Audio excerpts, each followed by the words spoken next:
What if I told you that asking questions could be the most cowardly thing you do? Sounds absurd, right? After all, since childhood we've been taught that there's no such thing as a stupid question.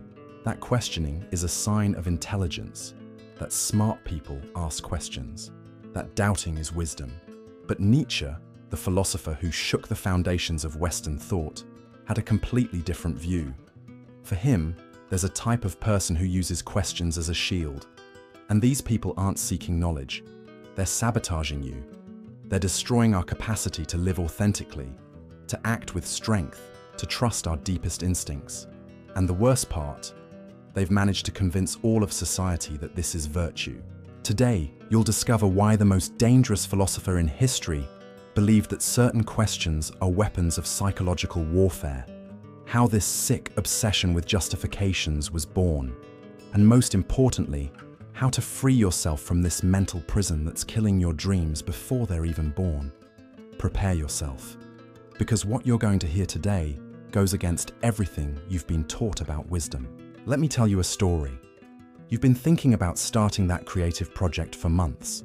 You know you have something valuable to share. You've got the skills, the passion, the unique perspective that could really resonate with people. The idea excites you every time you think about it. But every time you're ready to actually begin, a voice appears. What if nobody cares? What if I'm not talented enough? What if it's already been done better? What if... That voice isn't prudence. That voice isn't wisdom. That voice is cowardice disguised as rationality. And Nietzsche perceived something that went unnoticed for centuries. This obsession with questioning everything, with having absolute certainty before acting, wasn't born from the search for truth. It was born from fear. You see, before modern philosophy contaminated humanity, human beings acted on instinct, on intuition, on pure vital force. A lion doesn't wonder if it has the moral right to hunt a gazelle. It doesn't convene an animal ethics committee. It doesn't research the best sustainable hunting practices. It simply hunts, because that's what lions do. An eagle doesn't question whether it's qualified to fly. It doesn't take an online course in flight fundamentals for beginners. It spreads its wings and flies, because that's what eagles do. A tree doesn't ask permission to grow toward the sun. It doesn't wait for approval from the plant community. It grows, because that's what trees do. But us, humans, we developed what Nietzsche called the great disease, the obsessive need to justify every impulse, every desire, every movement of the soul. It's as if we had installed an internal lawyer who demands legal evidence for everything. Want to eat a piece of chocolate? Prove you deserve it. Present medical certificates and an emotional income tax declaration. Want to change careers? Present a 300-page business plan, 3 letters of recommendation from the future, and a signed guarantee that you'll never regret it. Want to talk to that interesting person at the cafe? First convince me, with solid arguments and bibliography, that you won't be rejected and publicly humiliated. And while you're there debating with your internal lawyer, life is passing by. The raise goes to someone else. The career opportunity evaporates. The interesting person leaves the cafe and you never see them again. This is the tragedy of modern consciousness. We've transformed reflection into a sophisticated form of existential procrastination. But here's what Nietzsche perceived that was most brilliant and most disturbing. Not all questions are born from genuine curiosity. Some are born from pure resentment. There's a type of person who lives among us like an emotional virus. They can't create, so they destroy. They can't act, so they paralyze. They can't dream, so they kill dreams. You know this type. It's that person who, when you excitedly tell them about your new project, immediately fires. But are you sure it's a good idea? When you're excited about a courageous decision, they whisper, wouldn't it be better to think about it a little more? Have you considered all the variables? When you show confidence, they ask, what if you're wrong? What if it's just an illusion? Listen to how this person talks. Oh, you're going to quit your stable job to become an entrepreneur. How interesting. What if it doesn't work out? Have you thought about the financial consequences? And stability? What if you're being impulsive? Wouldn't it be wiser to wait a few more years? Have you done a market analysis? Do you know the bankruptcy statistics? What if you don't have the entrepreneurial profile? These people disguise themselves as wise counselors, concerned friends, experienced mentors, but they're actually professional emotional saboteurs, vital energy vampires. They can't make bold decisions, so they make sure to plant doubts in those who can. It's as if they said, if I can't fly, I'll cut the wings of those who can. And the most diabolical thing is that they always use the mask of rationality. They never say, I envy your dream. They say, I just want you to think carefully. They never say, your courage bothers me. They say, I just think you should be more cautious. They never say, your success makes me feel small. They say, I just want to protect you from possible disappointment. Nietzsche had a name for this: slave morality. People who, incapable of creating their own strength, dedicate their entire lives to weakening others. Imagine a group of crabs in a bucket. When one tries to climb up and escape, the others pull it back down. It's not out of solidarity. It's because seeing someone escape mediocrity is unbearable for those who chose to settle into it. And you know what the cruelest part is? Often these people are our family, our close friends, our co-workers. People who say they love us. People who genuinely believe they're protecting us. But protecting us from what? From the possibility of failing, or from the possibility of succeeding and leaving them behind. Now you must be wondering, how did we get here? How did humanity go from courageous explorers to eternal paralytic questioners? Nietzsche traced this disease to its origin, the moment when philosophy became a weapon against life, instead of a tool to live it intensely. Imagine this scene. Athens, 5th century before Christ. A civilization at the height of power, creativity, confidence. Greeks who built magnificent temples, created immortal tragedies, explored unknown seas, founded colonies throughout the Mediterranean. They acted, they created, they conquered. Not because they had all the answers, but because they had something more powerful, vital courage. But then a man appeared. A man who would change the course of Western civilization forever. A man whom Nietzsche considered the greatest enemy of authentic life.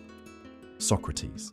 Now, before you accuse me of philosophical blasphemy, let me explain. Socrates wasn't malevolent. He didn't wake up thinking, today I'm going to destroy human vitality. He genuinely believed he was doing good. But what he did was introduce a lethal virus into human consciousness. The idea that no action is valid without complete rational justification. Imagine the scene. A young Athenian is about to make an important decision. In the pre-Socratic world, he would consult his instincts, perhaps the oracles, and act based on his intuition and courage. But along comes Socrates with his infinite questions. What is courage? Can you define it? How do you know your definition is correct? What if you're wrong? Have you examined all possibilities? Have you considered all angles? And the young man, who was ready to act, suddenly finds himself trapped in a web of doubts. Each answer generates 3 new questions. Each certainty dissolves into a fog of uncertainties.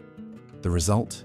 Paralysis, hesitation, the transformation of a potential hero into an eternal questioner. Nietzsche realized that Socrates, unwittingly, had installed a destructive mental program in humanity. The belief that thinking is always superior to acting, that doubting is always wiser than trusting, that questioning is always more intelligent than affirming. And this program spread like a virus, from Socrates to Plato, from Plato to Christianity, from Christianity to modern philosophy, from modern philosophy to contemporary education. Today, 2,500 years later, we're all infected. We all carry a little Socrates in our heads, questioning every impulse, doubting every instinct, demanding justifications for every movement of the soul. But things got even worse. Because if Socrates planted the seed, the modern world transformed it into a dense forest of doubts. Nowadays, this obsession with justifications disguises itself as scientific thinking.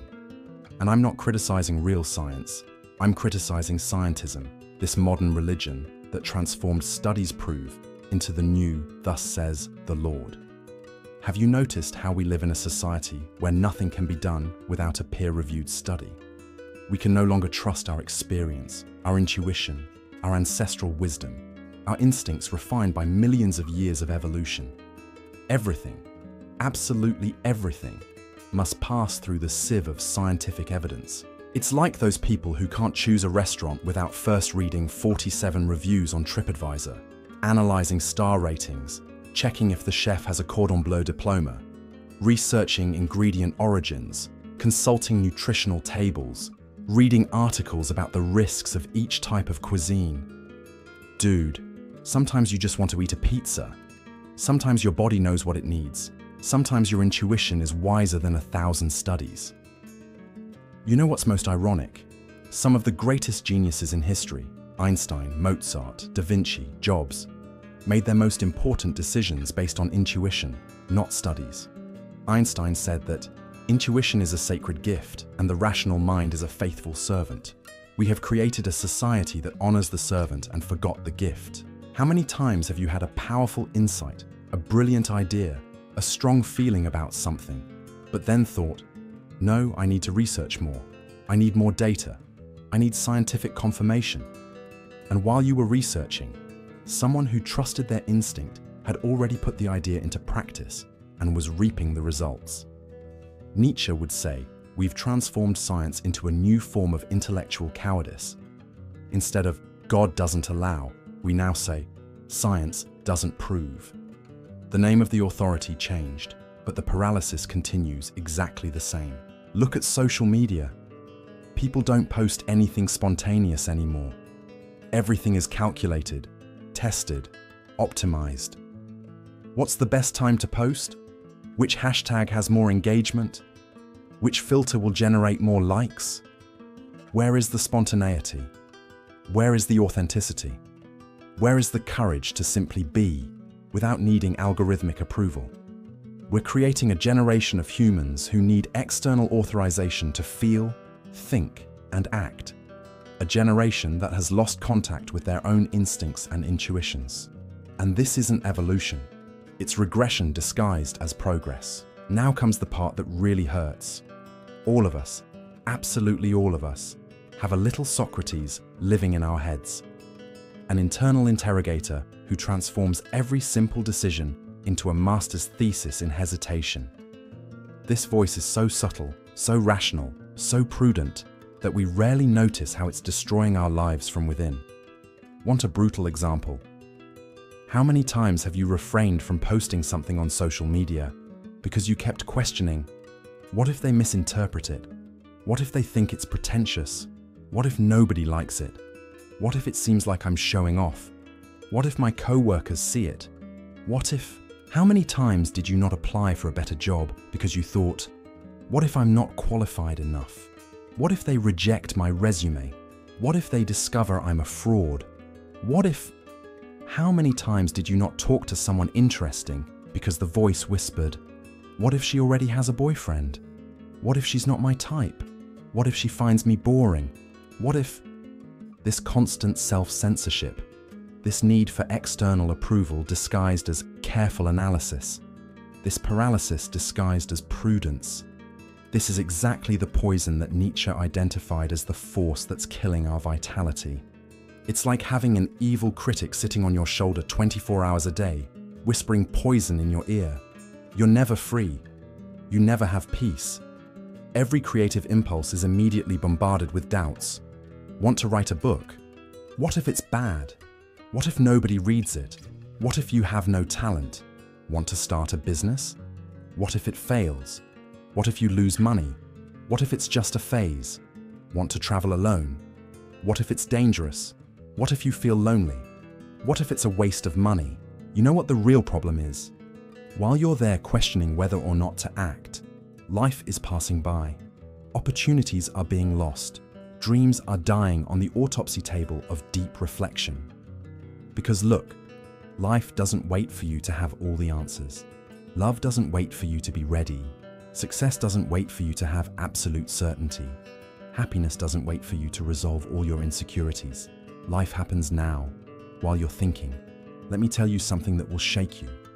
Statistically, the average person has about 16,000 days of conscious adult life.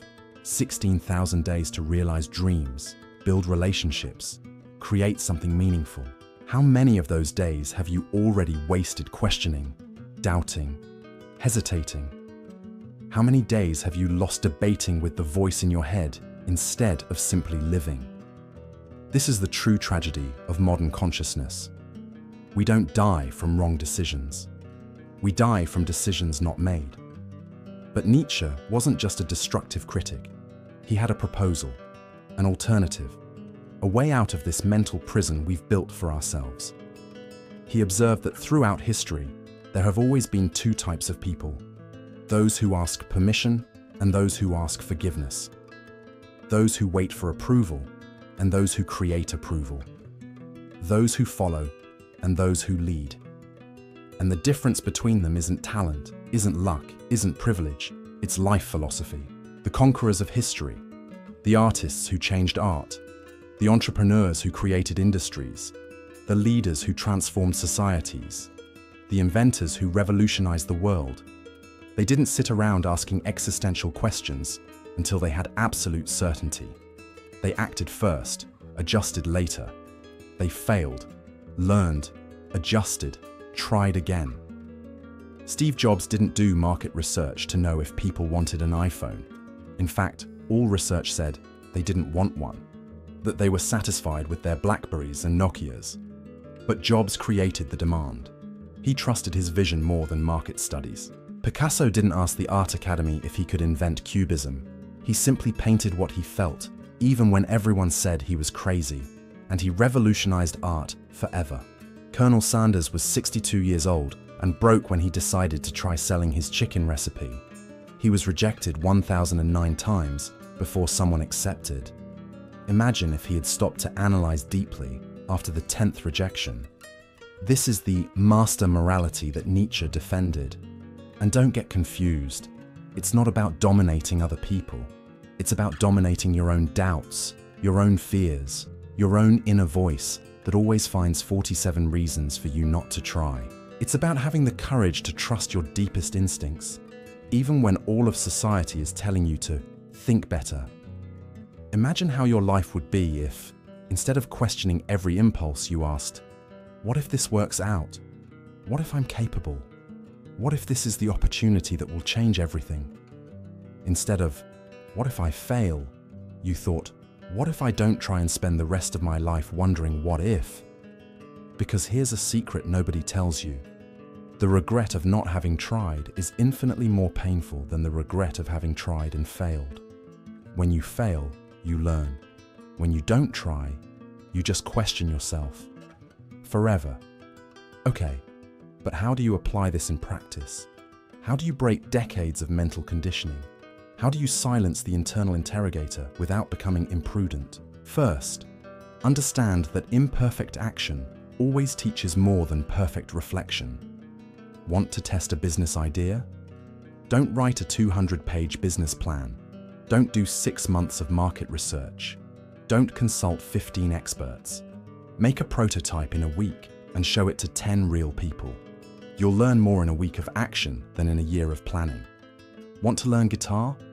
Don't research the best methods for beginners for 3 months. Don't read 47 teacher reviews. Don't take a theoretical course on music theory. Buy a used guitar tomorrow and play a bad song today. In a week, you'll know more about your musical tastes than in a year of research. Because here's the secret nobody tells you. Imperfect action always reveals the right path, but perfect reflection only reveals new doubts. Second, use the 10-10-10 rule. Before making a decision, ask, how will I feel about this in 10 minutes, 10 months, and 10 years? Most of the time, you'll realize that what seems like a gigantic decision today will be irrelevant in 10 years. So why not take the risk? Third, transform doubts into experiments. Instead of questioning, should I do this? Reframe it to, how can I test this with minimal risk? Instead of, should I quit my job to become an entrepreneur? Ask, how can I test my business idea on weekends for 3 months? Instead of, should I move to another city? Ask, how can I spend a month there to feel what it's like? Fourth, surround yourself with people who act, not people who question. If you spend too much time with chronic questioners, you'll absorb their energy. Look for people who say, let's try, instead of, what if it doesn't work? People who ask, how to do it, instead of, why do it? If you have a friend who always responds to your ideas with doubts, consider limiting how much time you spend discussing dreams with that person. It's not that they're bad, they're just infected with the Socratic virus. And here's the most radical challenge. For a week, make decisions based purely on intuition, without excessive research, without consulting 15 people, without making endless lists of pros and cons. Trust your gut feeling. See what happens. You know what Nietzsche's most beautiful vision was. He saw life as a work of art that each person should create courageously, without worrying about critics' approval. Imagine if Michelangelo had stopped to ask the population of Florence if they would like to see a giant naked man sculpted in marble before creating David. Imagine if Beethoven had done market research before composing the Ninth Symphony. Imagine if Van Gogh had waited for Academy approval before painting the way he painted. They created first, the world approved later. Or didn't approve, and they continued creating anyway. Your life is the only work of art you can really create, and it's being created now while you listen to this. Every decision you make or don't make is a brushstroke on that canvas. Do you want this work to be created by you, with courage and authenticity? Or do you want it to be created by the committee of doubtful voices in your head? Because look, when you die, nobody will remember how many times you thought better before acting. Nobody will praise your excessive prudence. Nobody will say, what a wise person, always doubted everything. People will remember what you created, how you lived, the risks you had the courage to take. And if you don't create anything because you kept questioning forever whether you were ready, whether it was the right time, whether you had permission, then your life will be a blank canvas, an unplayed song, an unwritten book. This is what Nietzsche called the greatest human tragedy, dying without having really lived. So now it's your turn to choose. You can continue living as an eternal questioner, always analyzing whether you're ready to live, or you can decide you've analyzed enough. I challenge you right now to identify one decision you're postponing because you need to think more. A decision you know in your heart you should make, but keep inventing rational excuses to delay. It could be something small, sending that email, making that call, starting that project. It could be something medium, enrolling in that course, applying for that job, starting that physical activity. It could be something big, changing careers, ending or starting a relationship, moving to another city. And now I'm going to give you the most revolutionary advice you'll hear today. Make that decision today. Not tomorrow, not next week, not when I have more information. Today. Could it go wrong? Of course it could. But at least you'll find out instead of eternally wondering. Because as Nietzsche said, what doesn't kill me makes me stronger. And I add, what I don't try kills me inside a little bit each day. If this message moved you, if you felt a chill, if you recognized the internal interrogator in your life, leave a like down there. It might just be a click, but for us, it's proof that this message reached where it needed to reach. And if you want more content that goes against the current of conventional thinking, if you want more antidotes against modern paralysis, subscribe to the channel and hit the bell. Because while everyone is teaching you to question more, we're here to teach you to live more.